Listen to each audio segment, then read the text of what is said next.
Būsiu įkyri, pagrindinė taisyklė tokia. Tai, ką tepi ant odos, turi galėti ir suvalgyti, nes oda valgo. O visa ta chemija po to ardo kepenis, inkstus, o jei būti patetiškiems – gyvenimą.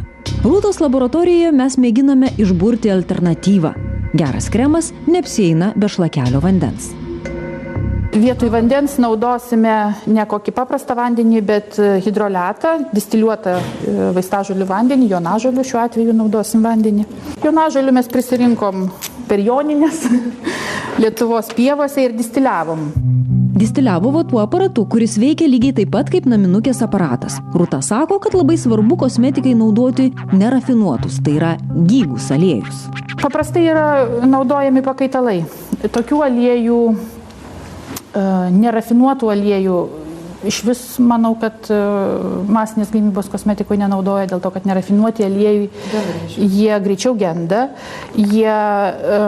chemikai jų nemėgsta, nes jie gali įtakoti struktūrą kremo. Chemikai mėgsta chemiją. O žinot, koks triukas yra naudojamas, kad kremai taip akimirksniu geriasi cheminiai? O koks? Yra naudojami lakieji silikonai.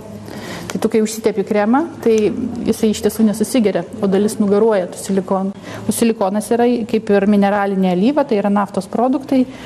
Praktiškai kiekvienam kreme rasite, jeigu jis yra nesertifikuotas ekologiškas, nes vos neprivalomas ingredientas. Mes artėjame prie nuodingiausių kosmetikos priemonių pjedestalo prizinių vietų. Rastas švinas lūpų dažuose, kaip taip gali būti?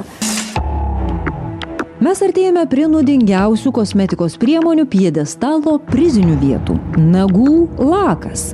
Tai, kas šampūne mikrodozėmis jame pagrindų pagrindas. Ne veltui gydytojai nėščiosioms draudžia spalvingą manikiūrą. Tai yra dibutilftalatas, formaldehidas ir toluenas. Yra tokie 3 ingredientai, kurių tikrai reikėtų vengti. Ir yra duomenų, kad jie netgi visi 3 būna randami lakuose nagų. Visa puokštė šito? Visa puokštė, taip. Kiekiai yra ribojami, formaldehidas, toluenas. Taip pat yra duomenų, kad jie taip pat yra pasižymi kancerogeniniu poveikiu, kad jie gali dirginti, juos galima įkvėpti ir jie, taip pat analogiškai, jų reikėtų vengti. O su plaukų dažais apskritai bėda. Sąrašai draudžiamų medžiagų, būtent naudojamų plaukų dažuose, jie tik didėja ir vis daugiau dažiklių yra draudžiamų. O čia tik alergija gresia, ar ir dar kažkas? Daugiausia duomenų taip yra apie alerginį poveikį, bet tai yra gana rimtas dalykas ir mes kalbam apie kancerogeninį poveikį. Kas dėl lūpų dažų, tai juose yra tai, kas jūsų ponios bučinį gali paversti mirtinu ginklu tiesioginė prasme. Jūsų dėmesiui švininis bučinys. Iš tiesų, 7 metais atliktas tyrimas labai daug kas šokiravo, nes rastas švinas lūpų dažuose, kaip taip gali būti. Ir didelėje dalyje gaminių? Taip, ir didelėje dalyje gaminių. 60%? Taip, net 60%. Bet 2009 metais JAV mokslininkų tyrimas iš 20 tirtų mėginių, 20 mėginių surado šviną. Ir tie kiekiai buvo daugiau kaip 4 kartus didesni negu tas švino kiekis, kuris buvo rastas 2007 metų mokslininkų duomenimis. Bet ta prasme, švino etiketė jie tokio daikto negali. Be abejo, kad ne. Tai žinoma, kad ne. Jo nėra.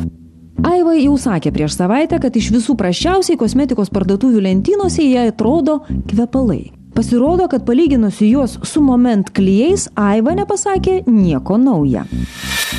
Net patys brangiausi kvepalai yra daugiau kaip 90% padaryti iš naftos produktų ir truputį juos ten įdėta natūralių tų vadinamų esencijų. 90% naftos? Ten bazės yra naftinės, visų kvepalų, visos neekologiškos kosmetikos, visų dažų, visų lakų, visa, kas mus supa, visų plasmasių, yra tiesiog, tai yra naftos verslas. Kvepalai naftos verslas? Taip, ir kvepalai yra naftos verslas. Viktorija sako, kad kvepaluose neseniai rasta ir draudžiamų medžiagų. Tie ftalatai tai būtent ir yra ta blogybė, tas radinys tyrimo, kad buvo rasta. Kas nuo jo?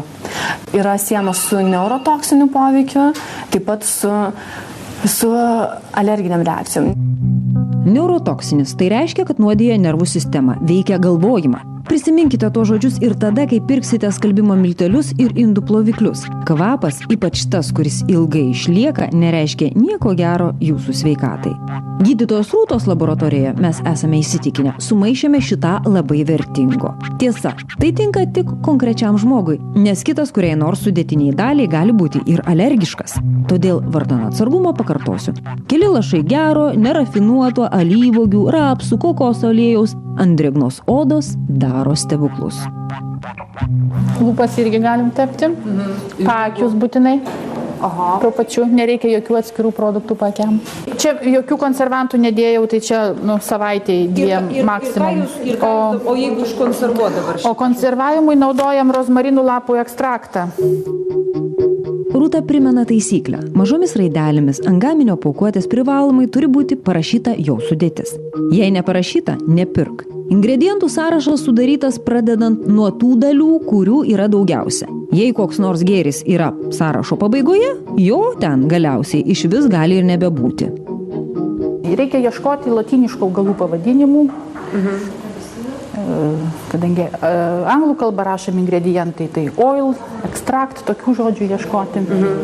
Tai tokios medžiagos yra natūralios. Tai kuo jų daugiau ir kuo jos bus labiau priekyje, tuo geriau. Todėl išgirskite dar kartą. Yra taisyklė, kad lašas po lašą akmenį pratašo. Ir paskui mes sėdim onkologijos ligoninėje ir sakom, o Dieve, už ką? Ir ieškom prakeikimus, dvasias, nužiūrėjimus ir kuo ten. Va, patys savo uždėjom piktasias dvasias ir patys save prakeikėm. Žinot, jau 2 savaitės mano namuose nebėra nieko. Sudė puikusi šampūnę, kuris taip gerai išpurendavo mano šukuoseną. Nebėra akimirksnių gyvenimo metus ir patyrimo nuo veido turėjusio nubraukti kremo. Paaugliai dukrai sumaišiau prausiklį iš molio. Mažai tepu kokoso aliejumi, lieka ir man. Kas dėl raukšlių, tai jų nepadaugėjo, kai vietoj 3 kremų ant vonios lentynos atsirado vaistažolių ekstrakto ir labai skanaus aliejaus. Ir nervai ramesni. Ko linkiu ir jums. Iki kito pasimatymo.